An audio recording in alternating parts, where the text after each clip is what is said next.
morning, everyone. This is Can We Talk? And you'll notice my friend is not here today.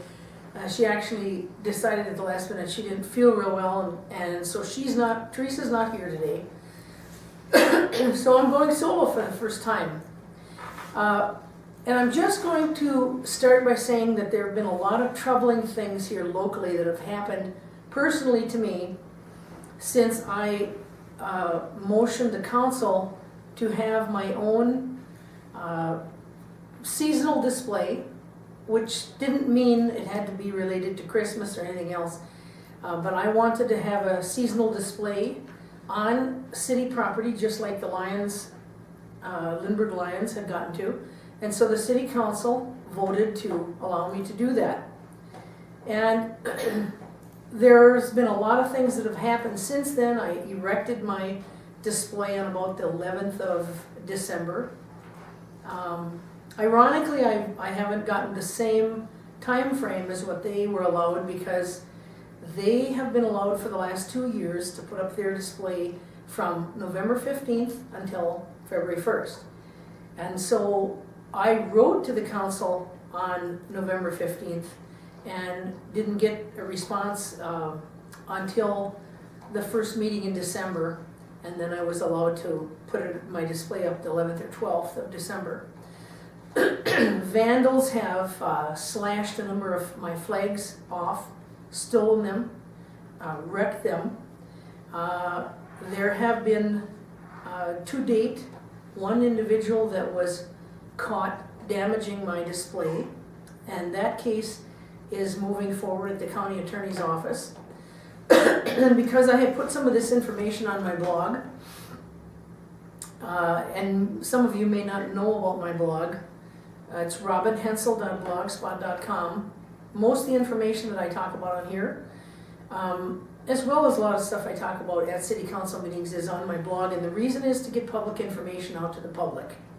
I use this format of public TV as one of the forms of my free speech, and also getting the word out on issues that I feel are important, and usually when Teresa's here, what she feels is important as well. I received a number of letters. There were comments on the Morrison County Record website. There was some chatter on KLTF radio, the local radio station here, and there was a guest editorial in the paper. Maybe there was a couple. And again, how does the Morrison County Record and the people that write in this area deal with speech that they feel is opposite of what theirs is, or speech that they don't like? How do they deal with that? In the wrong way. If you don't like someone's speech, the answer to that speech is more speech, not less speech. So what does the Morrison County Record do and the KLTF radio do? They suggest to the community to cut me off, to ignore me. And that absolutely is the silliest thing that anyone that knows anything or values anything about free speech knows, is that you give more speech to an issue that is controversial, provocative, different, unique, ahead of its time, whatever. Where are the people who are willing to counter-dialogue, to civilly dialogue things that I am suggesting? We have a community full of predominantly German and Polish Catholics, and they profess to follow the teachings of Christ. They profess, if they're good Catholics, to follow the teachings of the Pope, who is second only to God himself. Where in Scripture, in New Testament that Jesus taught, does it ever talk about warring in a positive way? It isn't there. You won't find it. The only place it exists is in Old Testament, which is along the lines more of the Torah or Jewish teaching in the Old Testament. Very, very similar. So a lot has happened. I have a lot of commentary that I want to share, and I guess I'm going to start with this because it kind of goes along with what I was just talking about. There was an article, and I forget what it was titled, but one of the writers of Letter to the Editor about me suggested Oh, I know, it was a gal who was associated with the Sister City Committee, who probably doesn't like that I helped to get them, that group defunded because they were using public funds in a not public way. Betty Pasala is the gal who wrote that letter about me. And she suggested that the community should pray for me. So then I received this from a friend of mine who's right on target here with talking about I'll pray for you and what it really means when you say that to someone. It's done with a condescending arrogance designed to make you feel inferior that says, not only am I right and you are wrong, but I'm a better person than you. Or, you obviously can't take care of blank yourself, and God won't help you on your own, so I'll ask since he listens to me more. And that's exactly along the lines of what Betty was suggesting in writing that letter to the editor. I'll pray for you may be perceived as a pious dismissal, a quick and convenient way to cease the discussion in which the other party is becoming too increasingly challenged or even uncomfortable to reflect beyond their comfort zone or to be open to learning something new and unique. It's a condescending last word getter, and nothing could be further from the truth than that. And so I want to say to all those out there in the community that don't like what I have to say, don't like my flags, of which you can see right here one of them. I displayed the Syrian flag honorably at Veterans Memorial Park. Syria is not our enemy. Our enemy is our own government and what our own government and our own military leaders are being allowed to do under the guise of the president's rules. I don't think most people are very happy that we have continuing war, and a long war, a perpetual war. I really don't believe most people are comfortable with that. I think what's happening in our nation is that most people don't believe that they have anything relevant that can be done, that they can make a difference, that anything they might say or do isn't going to change things. So apathy gets the best of people and they just are willing to go along and not say anything, not speak out. That would be wrong. In fact, there's a lot of peacemaking in the world that's going on right now, and we should be on the cutting edge of that. Our nation should be taking control of civil dialogue and decency in the world instead of always provoking and causing perpetual war on other nations. I started out to say, and I'll get back to this, that if people really don't like what I have to say, then what we really need here locally more than anything else is an Oxford-style debate, either held here in the studio with Chris filming, that could be broadcast over this public access TV, or down at City Hall. There's cameras installed there. An Oxford-style debate puts two teams of people together, and you have the same subject matter, but one group feels differently than the other group. And there's an audience present, and whoever wins the debate is determined by the audience applause.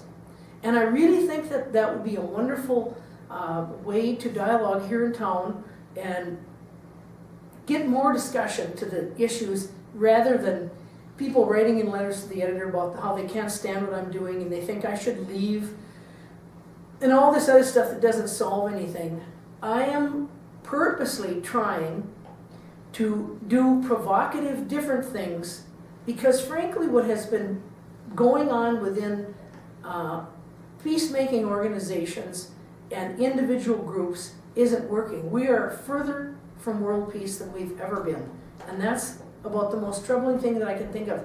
I have grandchildren and I have loved ones that will go on with their life long after I am no longer here. And my concern is for those and for our soldiers and the soldiers in other nations who are our soldiers are killing those soldiers and so their children will suffer because of that. We've had enough of suffering in the world. We've had enough slaughter in the world. There's been enough bloodshed to go well beyond my lifetime. And that's why I do everything I do. So I just want to start with some interesting things that people have either read or written to me, sent me via Facebook or one thing or another. So I'll start with this letter that I received on December 22nd from a Nicole Yorick, and I don't know her at all. She writes, Dear Ms. Hensel, first of all, I would like to say that I'm not writing to you to argue with you. And she wrote me on my Yahoo email, and I thank her for doing that. It took courage to write this letter. I do not disagree with free speech. It's something I personally fought to protect for this country. Second, I do not care what signs or flags you put up on display. However, I did not fight for this country to come home and see some disrespect for the United States flag. We have lost many great men and women fighting for this country and your rights, and you are doing every veteran a disservice by desecrating the United States flag. Please see the United States Flag Code. No one person should show disrespect to the United States flag. The U.S. flag should never be flown with the crest down. When the flag is flown with other flags, it should be of equal size or larger. It should also be flown higher than the other flags. Whomever knowing mutilates, defaces, physically defiles, burns, maintains on the floor or ground, or tramples any flag of the United States shall be fined under this title or imprisoned for not more than 1 year or both. That's Title 18 of the United States Flag Code. I'm asking you to please fix your display and the flag in your yard. Thank you in advance for your attention and action on this matter, Nicole York. And now what she's referring to is that this fall, I took some orange and red spray paint and bloodied the flags of 4 nations. And the reason I did that is to get the message across in a,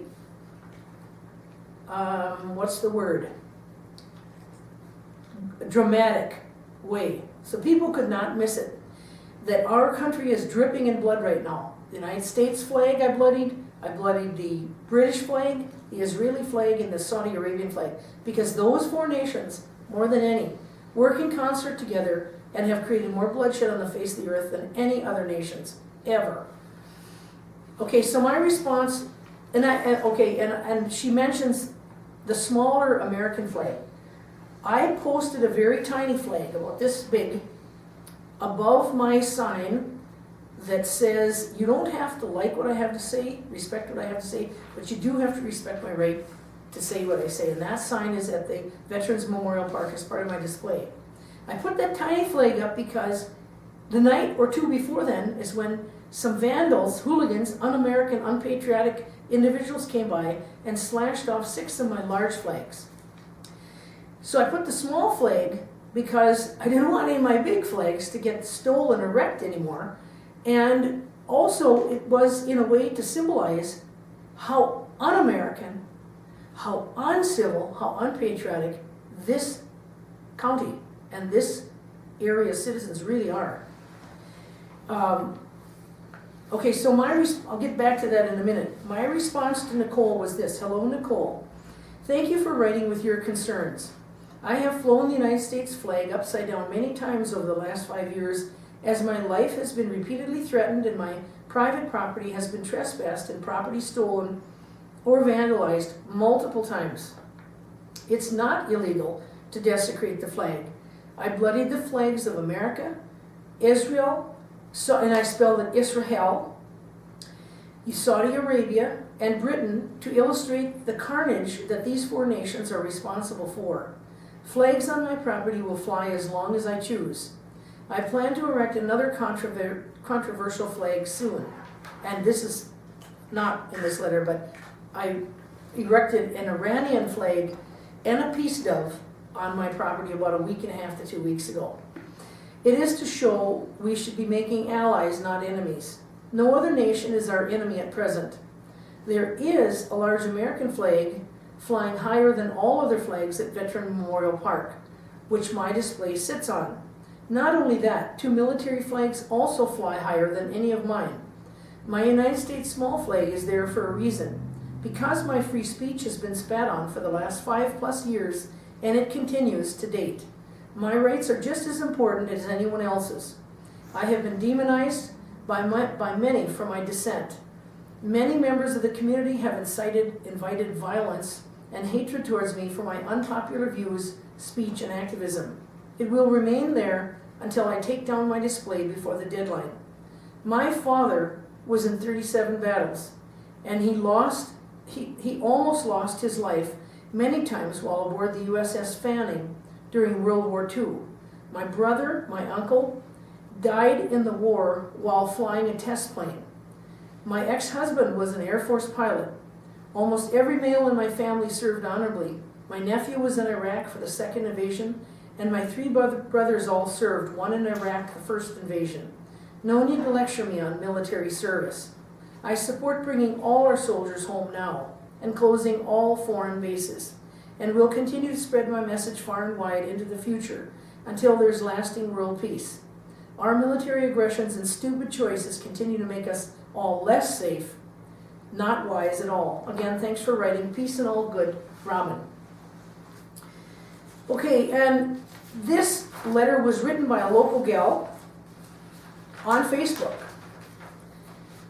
Okay, I read the paper this morning on the concept to ban displays on city property. As City Attorney Tony Wetzel advised them, if we have paid legal representatives that advocate to ban the freedom of speech, then perhaps it's time we as citizens advocate for a new city attorney. Wetzel, in the article on the front page of the December 13th, 2015 Morrison County Record, references the city's ability is limited because they can no longer regulate based on content due to a recent Supreme Court decision, which is the Reed versus Town of Gilbert Supreme Court decision on signs. Last time I checked, Tony Wetzel, the federal government supersedes local government.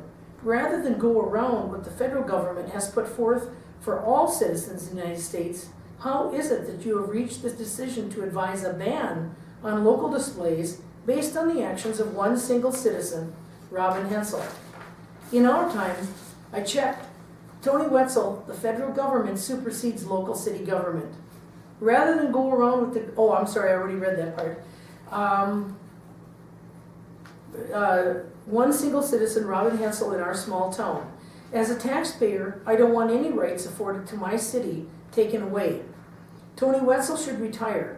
We live in a global society. Keep your personal opinions to yourself, Tony Wetzel, and don't let it infringe upon the rights of others. It's downright unprofessional and outright unconstitutional. Maybe it's time to resign your post. Okay, and I have a friend in Australia who is of Palestinian descent, who happens to be a Muslim, who we have developed a Facebook friendship, and I have a lot of respect for this individual. We started out kind of rocky because we differ on some issues, but I kept wanting to have this friendship and for us to keep dialoguing, because I think that's the way to end conflicts, no matter who we're talking about. And if there was a way that soldiers could do this, that they could Facebook friends with other soldiers in other nations that we happen to be aggressing on or aggressing with, I think we could get someplace if we allowed our soldiers to do that. I don't think that's ever going to happen, but better yet if the leaders would do this, the leaders that are out there in the battlefield. So my Facebook friend's name is Ammer. He writes, and this is shortly after all this, I started having vandalism and stuff done at the park, and all the negative letters to the editor were written in the guest editorial letter, encouraging people to ignore me as much as possible and so on. He writes, leave Robin alone. She is a flower of enlightenment in a dark ambience of bigotry and hate. You Yanks, because he lives in Australia by the way, do need to show respect for other countries. You should not be proud of your scumbag soldiers when they kill our people and rape our women. We don't want to see your Al Capones and Butch Cassidys. Your hoodlums should stay inside the United States where they belong. Why don't you Yanks learn to make money the honest way? Do you have to kill and rape millions of people in other lands to make profits? Isn't it enough that your General Custers have butchered anything between 10 and 50 million indigenous American Indians? Are you proud of the way you treat your African American slaves? Your African Americans since slavery and into second-class citizenship, as is the case now? Please get out of the Middle East and leave us alone. Also, good on you, Robin Hensel, and God help you. Achieving peace is hard work. And actually, one commentator on the Morrison County Record website thinks that I pretend to be Ammer. It's the funniest thing ever. Yep, I'm so desperate, I gotta talk to myself through a fake image, right? So John Snell, who is a person that lives in the county somewhere, writes this, and I don't know him at all, but he writes on my behalf. You will see why. Law should apply to all equally. That was her point. The city brought it on themselves. That's also true. Another of Robin's themes is protest for change, most prominently waging unnecessary wars for political or profitable reason.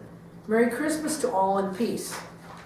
Then a gal by the name of Annette Lujan, who I don't know either, wrote this. And this is pretty profound. I don't live in Little Falls, but I visit there often, and it's sad to say, but the biggest problem with Little Falls has nothing to do with lights or signs, or even Robin. It is the drugs ravaging this small community. The reputation of Little Falls as the sewer of Minnesota, instead of the home of Charles Lindbergh, is what comes to mind for most people.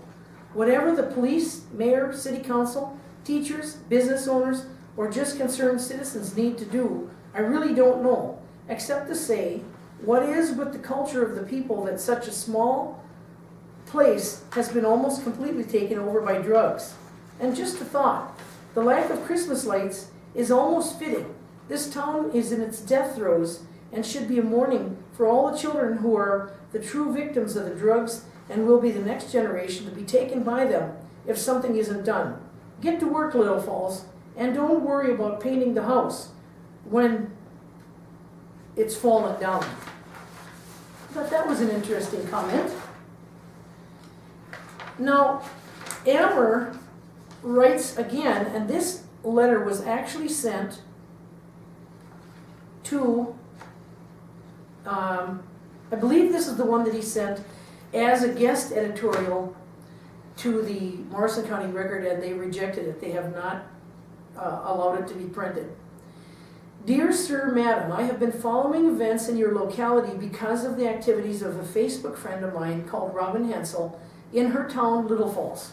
I can see that many people in your area and your newspaper are giving her a hard time over this.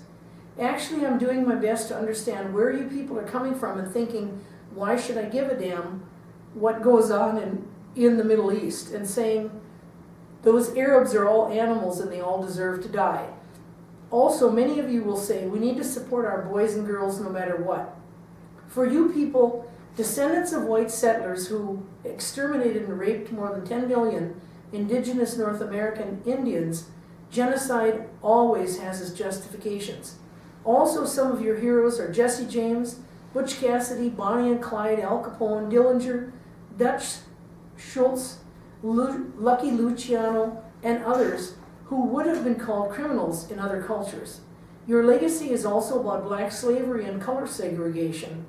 But then suddenly you have a black president and you think you're no longer racists. Nowadays, of course, your internal enemies are the Muslim Americans.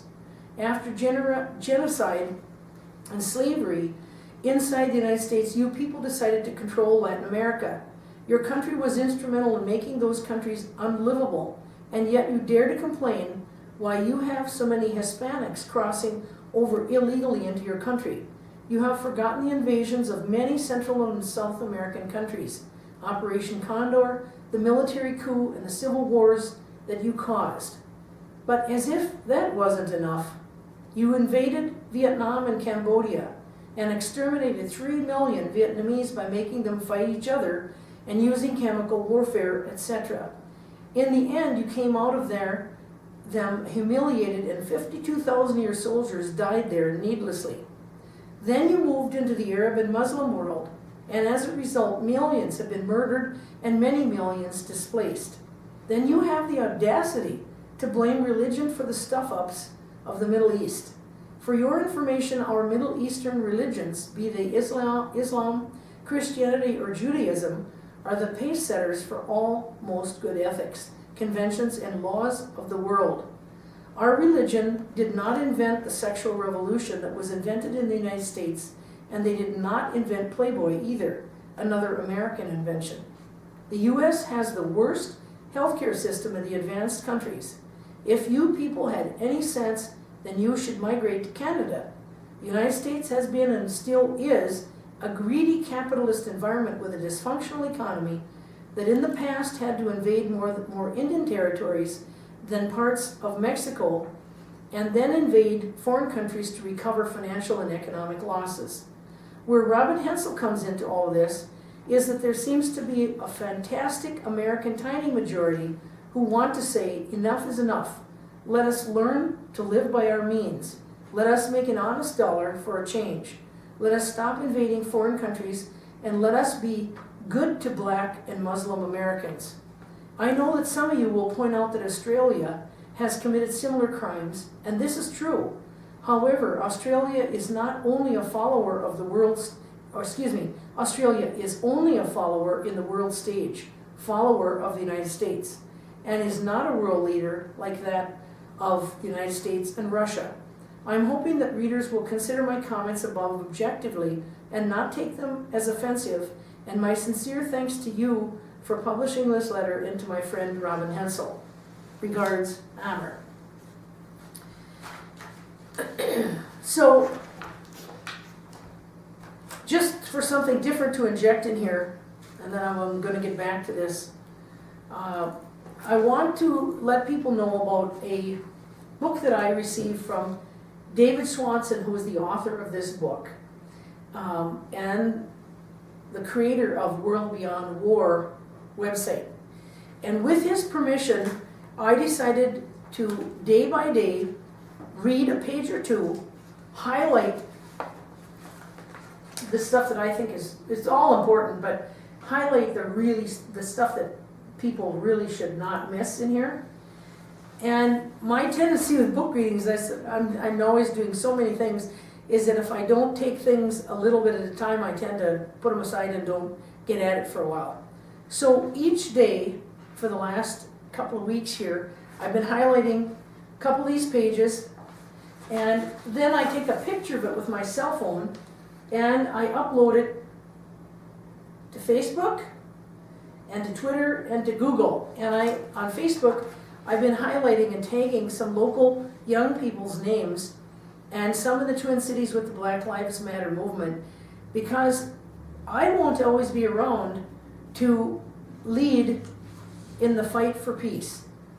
And I want to inspire young people to continue what I have begun in this area. In 2016, it is my hope, if my health holds up, and I can possibly do it with the help of likely Andrew Henderson, my good free speech friend down in the Twin Cities, and some other young people. I want to connect the peace movement groups with the Black Lives Matter groups in the cities. There's a St. Paul and a Minneapolis group, and also Communities United Against Police Brutality. That's with Michelle Gross and some other people down there. Pull us all together in one big mass movement, because without peace, we have nothing. We have absolutely nothing. Peace isn't an option. Peace is essential to have any kind of a society going forward. So that's what I've been doing the last couple of weeks here, is inspiring young people and others to read what's in this book, because this is a plan to teach and learn and rethink how we're ever going to get to peace. It is what it says, an alternative to war. This is to learn to develop an alternative to war. And it's interesting reading. I can't wait to get in a little way further where he starts talking about actual how-to stuff. Now we're talking about the back history of how we got here and how systems like the war system actually works. And when he gets into the other meat of it, next time I come on here, probably Teresa and I will talk about that book. Okay, now I am going to go to this article. I have so many different things. This one is called I Helped Create ISIS. And it's written by Vincent Emanuel. After 14 years of war on terror, the West is great at fomenting barbarism and creating failed states. And it's too long of an article to read the whole thing, but I'm going to read the highlighted part here. Amazingly, the ability to dehumanize the Iraqi people reached a crescendo after the bullets and explosions concluded, as many Marines spent their time taking pictures of the dead, often mutilating their corpses for fun, and poking their bloated bodies with sticks for some cheap laughs. Because iPhones weren't available at the time, several Marines came to Iraq with digital cameras. Those cameras contain an untold story of the war in Iraq, a history the West hopes the world forgets. That history and those cameras also contain footage of wanton massacres and numerous other war crimes, realities the Iraqis don't have the pleasure of forgetting. Innocent people were not only routinely rounded up, tortured, and imprisoned, they were also incinerated by the hundreds of thousands. Some studies suggest by the millions. Only the Iraqis understand the pure evil that's been waged on their nation. They remember the West's role in the 8-year war between Iraq and Iran. They remember Clinton's sanctions in the 1990s, policies which resulted in the deaths of well over 500,000 people, largely women and children. Then 2003 came and the West finished the job. Today, Iraq is an utterly devastated nation. The people are poisoned and maimed, and the natural environment is toxic from bombs laced with depleted uranium. After 14 years of the war on terror, one thing is clear: the West is great at fomenting barbarism and creating failed states. My nightmares and daily reflections remind me of where ISIS comes from and why exactly they hate us. That hate, understandably, yet regrettably, will be directed at the West for years and decades to come. How could it be otherwise? Again, the scale of destruction the West has inflicted in the Middle East is absolutely unimaginable to the vast majority of people living in the developed world. This point can never be overstated, as Westerners consistently and naively ask, why do they hate us? In the future, how the West deals with terrorism will largely depend on whether or not the West continues their terroristic behavior. The obvious way to prevent future ISIS-style organizations from forming is to oppose, guess what?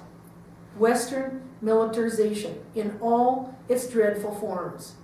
CIA coups, proxy wars, drone strikes, counterinsurgency campaigns, and economic warfare, etc. Now, this is along the same lines. From one disordered soldier to another is the title of this, and it's dated March 16th, 2007. Soldiers finishing their tours in Iraq can look forward to a less than ideal homecoming. The war in Iraq did not go well, and little there or here seems to be making much sense. Sure, soldiers have it rough. They were sent away by a disordered people in society that is in complete decay. The leaders who gave them orders and corporations that profited by providing their equipment, the pastors who told them that Jesus would be proud, and the masses who voted these individuals and organizations into power, all are corrupt and degenerate. In Iraq, soldiers paid in part for every stupid vote, every bureaucrat's tolerated lie, and every other dismal political decision made in America.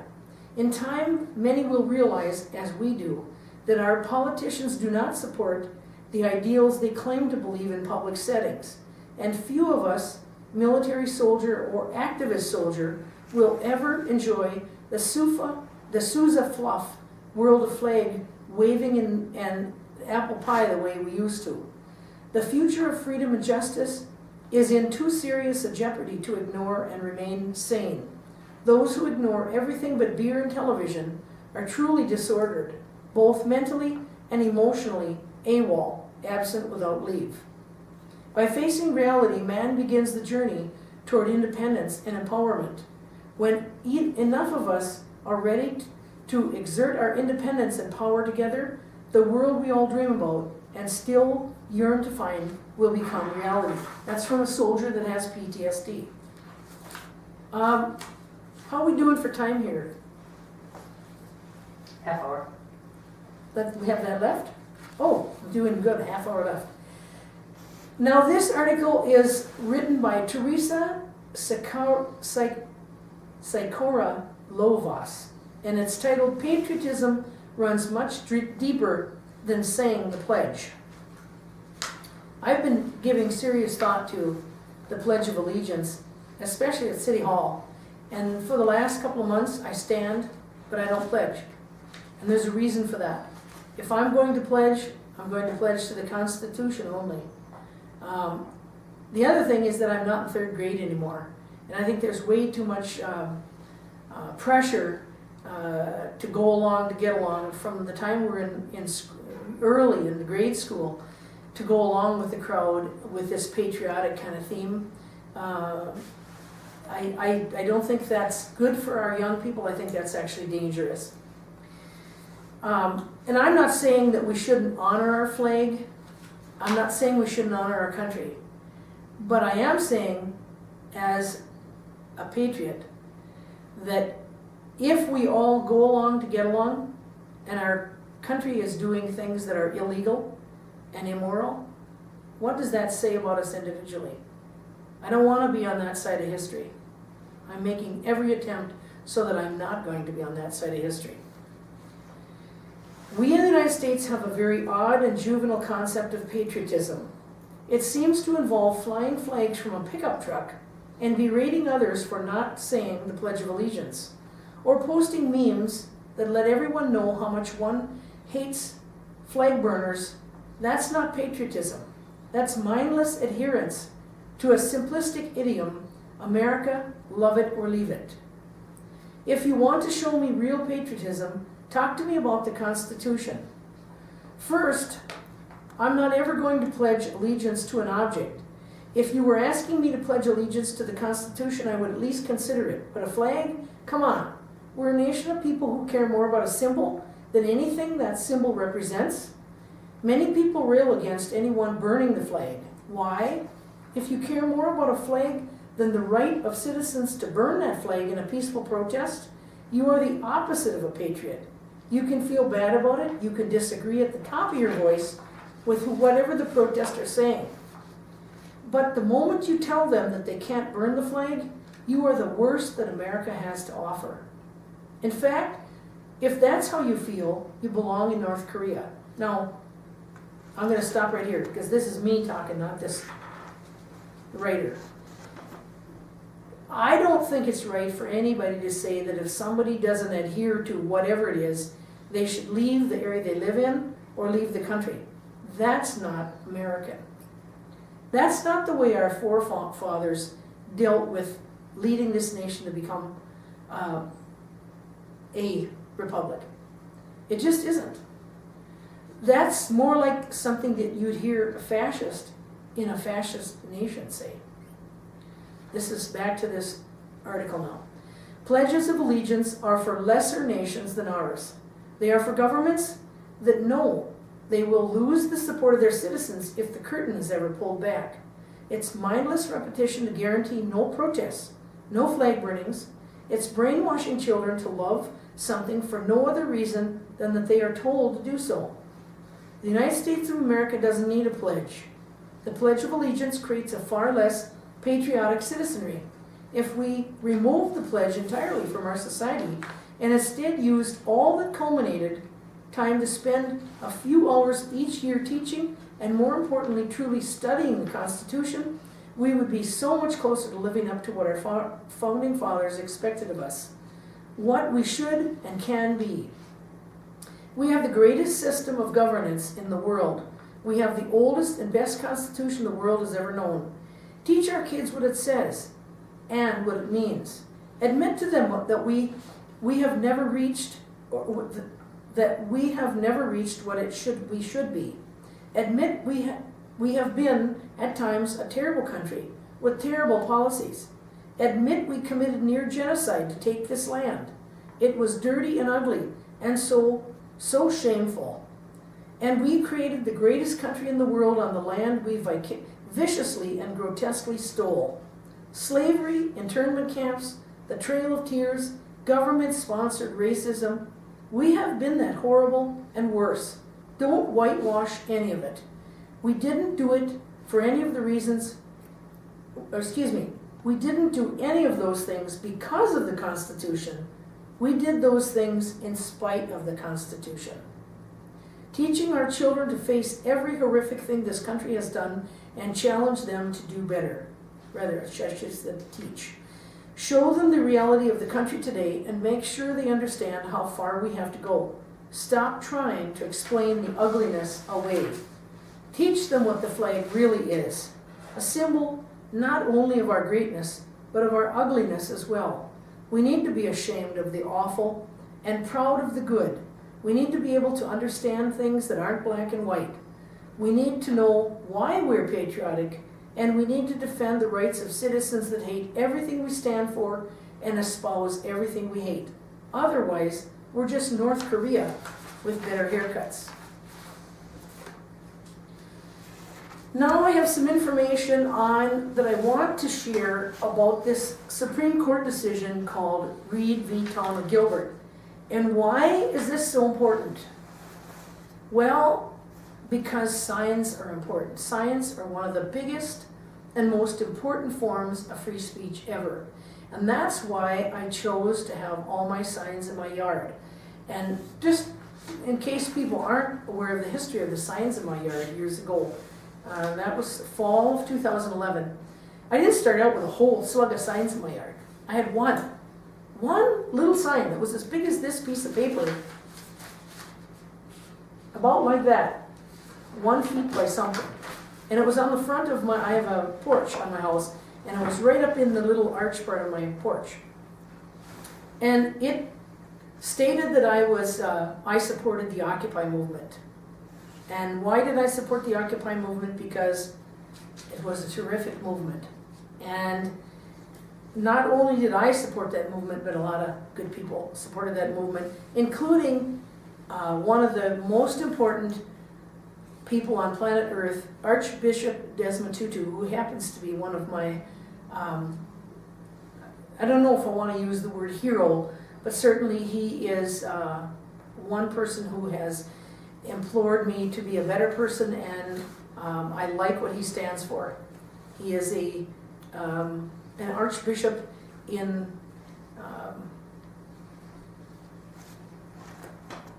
I think it's I can't remember the name of the church now, but it's a Christian church. It'll come to me. I'm having a brain fog moment here. But anyway, I started out just having that one sign, and then as I got more and more attuned to what was going on in our nation with that movement, a lot of things started sort of popping out at me, and I wanted to make those issues known to the public here. And I knew that my views were different than most in this area, but I thought that's why they were even more important, because my views were so different. Okay, this Reed decision, Pastor Reed was he still is the pastor of a small church in Gilbert, Arizona. And it's a church that at the time that this Supreme Court decision came down last summer, had maybe 10 or 12 families in it. And so they didn't have enough monies to get together to have a church building yet. And so they chose to meet in government buildings or different places where they could afford, where the rent wasn't too high. And they never knew where they were going to meet, so they had made small, like political size signs to put out at the last minute or maybe the night before where they were going to be meeting, so that the local traffic and public would know where to come to their worship services. And the town of the town of Gilbert rather, Arizona, was kind of similar to Little Falls, adamant that they could do no wrong and that they could implement rules that just weren't fair, and they weren't just, and they weren't constitutional. They didn't give a rip. And so in that same respect, this town of Gilbert is very much like the town of Little Falls, that has never had to date a constitutional sign ordinance. Now, it's been said by council and the city attorney and Paul Reavers and the League of Minnesota Cities that with the new amendments of the sign ordinance passed fall of this 2015 now, that we have a constitutional sign ordinance. I beg to differ. And in the future, I think it's going to be proven to not be constitutional. And I have said this before, and I'll say it again. This city would be the smartest of all to just delete the sign ordinance, eliminate it. Why? Not so that I can have unlimited signs at my place, although I probably would have more signs than what I have now up on my property. But that isn't the reason. The reason is the city could never be challenged legally again on the sign ordinance. Tom West had an article in the paper a while back, a guest editorial, or his column that he writes, and he talked about when people have an issue with the city, they should come to the city with those issues first before they sue. Okay? So you're hearing it again, folks, on camera. I recommend strongly that the city delete the sign ordinance, because I can almost guarantee the city will have another lawsuit again. If not me, someone else. And remember, I'm not the one that's currently suing the city right now. At present, Bruce Smith, Byron Smith, Bill Anderson and his wife are in the process of suing the city and the Roach developers, because what they've done with that development out there has not been according to law. And that will be, there'll be more talk about that in the future. I'm not at liberty to talk about that issue, but that's a close one to watch, folks. And they wouldn't have gone through the trouble of filing that lawsuit if they didn't think they had legal standing. Okay, so I'm going to go through the highlighted points of this. These are what different judges have said about this decision. This is comments of Justice Breyer, B-R-E-Y-E-R. In part, he writes, strict scrutiny trigger leading to almost certain legal condemnation. To use content discrimination to trigger strict scrutiny sometimes makes perfect sense. There are cases in which the court has found content discrimination as unconstitutional method for suppressing a viewpoint. Once a forum is, and this is Breyer as well, once a forum is opened up to assembly or speaking by some groups, government may not prohibit others from assembling or speaking on the basis of what they intend to say, which is why the city was nervous when I suggested that I wanted to display a seasonal display like the Lindbergh Lions had gotten, because they knew that they didn't have legal standing to deny me when they made the decision to allow the Lindbergh Lions to have their display. Now, all the city would have had to do years ago, if they didn't want anyone other than the viewpoints and the speech that they liked, the groups that they liked, to have a right to be on city property, they should not have allowed any groups right from the beginning. I don't know what in the world they were thinking of. Our elected officials and our city attorney are hired, elected or hired, and paid to represent us in a legal fashion, not an illegal fashion. And sometimes it sort of amazes me that people continue to be angry at me when it is your council, your city attorneys in the past. Not only has been Tony Wetzel, the current one, but Paul Vogel, the last city attorney, and the ones that preceded them have done, let's face it, bum legal work. They're hired, they're paid big dollars to represent this city, and they're not doing a good job, folks. And your council is paid good money as well. Each councilor is paid about $750 to $800 per month to attend, 4 meetings, 2 work sessions, 2 council meetings, and maybe a little bit in between, and some time to study the packets. Well, I'm doing all of that, and way more than that, attending way more meetings, and I invest probably 2 to 6 hours of study over every council packet, every 2 weeks for the last 5 years. I don't get paid a dime. In fact, my activism is hurting me financially. Now put that into perspective, folks. And this isn't an advertisement for my political campaign or anything, although I will be running in the future. What I'm saying is, people who really care about your city ought to be willing to invest some serious time, some serious energy, without getting paid. Don't you think? In my world, that's what I think. Okay, in these types of cases, strict scrutiny is often appropriate, and content discrimination has thus served a useful purpose. Whenever government disfavors one kind of speech, it places that speech at a disadvantage, potentially interfering with the free marketplace of ideas and with an individual's ability to express thoughts and ideas that can help that individual determine the kind of society in which he wishes to live, help shape that society, and help define his place within it. Virtually all government activities involve speech, many of which involve the regulation of speech. For judicial management of ordinary government regulatory activity, and that's in reference to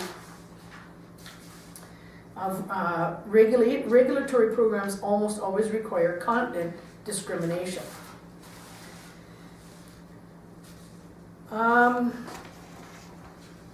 He writes, nor can the majority avoid the application of strict scrutiny to all sorts of justifiable governmental regulations by relying on this court's many subcategories and exceptions to the rule.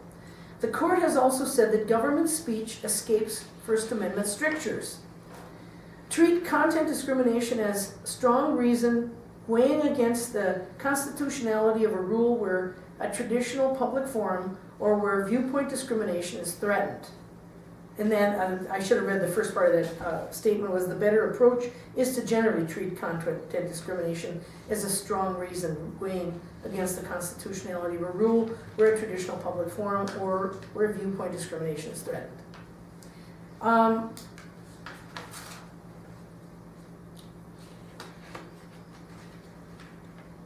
And then there he makes reference to less restrictive ways of doing so.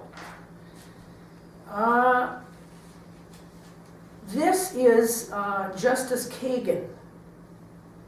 Yes, Justice Kagan. Writes, countless cities and towns across America have adopted ordinances regulating the posting of signs while exempting certain categories of signs based on their subject matter. For example, some municipalities generally prohibit illuminated signs in residential neighborhoods, but lift that ban for signs that identify the address of a home or name of its owner or occupant. Elsewhere, historic site markers, for example, George Washington slept here, are also exempt from general regulations. And similarly, the Federal Highway Beautification Act limits signs along interstate highways unless, for instance, they direct travelers to scenic and historical attractions or advertise free coffee. Given the court's analysis, many sign ordinances of that kind are now in jeopardy. Because, and this is me talking now, not out of here, signs are free speech. And if you're giving precedence to one kind of content and not the other kind of content, you're in deep trouble legally with the Constitution. Okay, I have 5 minutes left. I'm going to try to wrap it up as quick as I can here. Sign laws will sometimes be struck down. When laws single out specific subject matter, they are facially content-based. And when they are facially content-based, they are automatically subject to strict scrutiny. Subject matter exemptions might survive, most will be struck down. It is the rare case which a speech restriction withstands strict scrutiny. That's important, folks. It is the rare case which a speech restriction withstands strict scrutiny. So on the majority's view, courts would have to determine that a town has a compelling interest in informing passers-by where George Washington slept. And likewise, courts would have to find that a town has no other way to prevent hidden driveway mishaps than by specifically treating hidden driveway signs will place speed bumps, question mark, lower speed limits, question mark, or how about just a ban on hidden driveways? The consequence, unless the courts water down strict scrutiny to something unrecognizable, is that our communities will find themselves in an unenviable bind. They will either have to repeal the exemptions that allow for helpful signs on streets and sidewalks, or else lift their sign restrictions altogether and resign themselves to the resulting clutter. And it also mentions here Justice Alito concurrence, highlighting its far-reaching effects. In other words, what they're talking about here, in a nutshell, is basically sign ordinances are likely all to be struck down, all to be determined unconstitutional.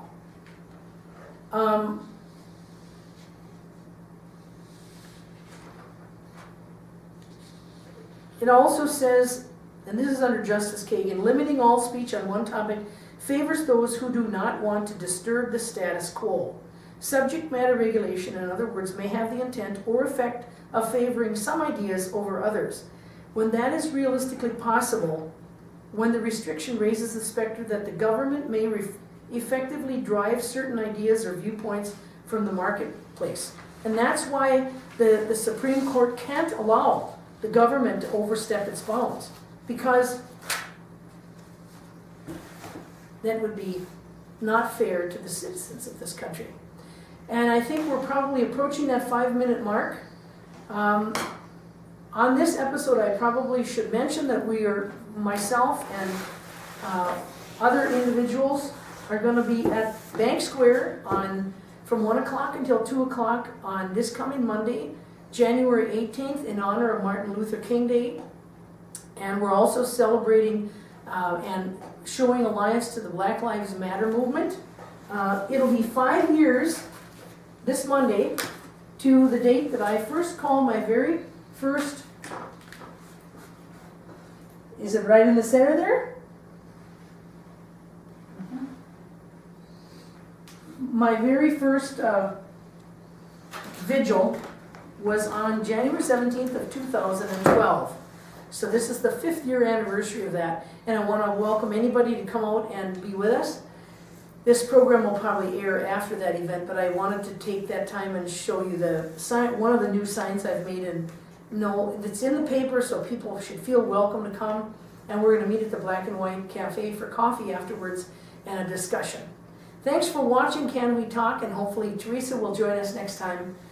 Thank you very much.